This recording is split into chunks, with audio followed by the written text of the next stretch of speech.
अथ श्री अंगारकाष्ठोत्तरशतनामस्तोत्रम्। महीसुतो महाभागो मंगलो मंगलप्रदः महावीरो महाशूरो महाबलपराक्रमः महारौद्रो महाभद्रो माननीयो दयाकरः मानदो मनुष्यनक्रूरस्तापपापविवर्जितः सुप्रतीपः सुताम्राक्षः सुब्रह्मण्यः सुखप्रदः वक्रस्तम्भादिगमनो वरेण्यो वरदः सुखी वीरभद्रो विरूपाक्षो विदूरस्थो विभावसु नक्षत्रचक्रसञ्चारी क्षत्रपः क्षात्रवर्जितः क्षयवृद्धिविनिर्मुक्तः क्षमायुक्तो विचक्षणः अक्षीणफलदश्चक्षुर्गोचरः शुभलक्षणः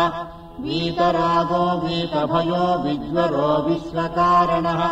नक्षत्रराशिसञ्चारो नानाभयनिकृन्तनः कमनीयो दयासारः कनकभूषणः भयज्ञो भव्यफलदो भक्ता भयवरप्रदः शत्रुहन्ता शमोपेतः शरणागतपोषकः साहससद्गुणाध्यक्षः साधुः समरदुर्जयः दुष्टदूरशिष्टपूज्यः सर्वकष्टनिवारकः दुश्चेष्टावारको दुःखभञ्जनो दुर्धरो हरिः दुःस्वप्नहन्ता दुर्धर्षो दुष्टगर्वविमोचकः भरद्वाजकुलोद्भूतो भूषुतो भव्यभूषणः रक्ताम्बरो रक्तवपुर्भक्तपालनतत्परः चतुर्भुजो गदाधारी मेषवाहोमिताशनः शक्तिशूरधरः शक्तः शस्त्रविद्याविशारदः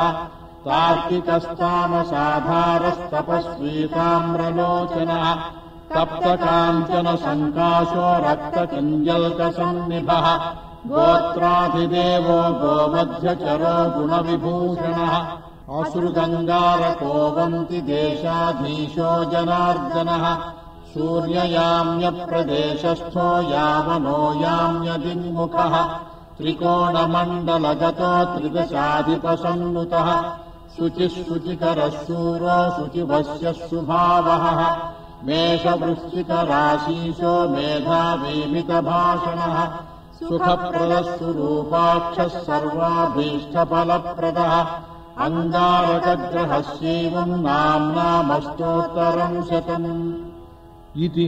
श्री अंगारकाष्ठोत्तरशतनामस्तोत्रम्।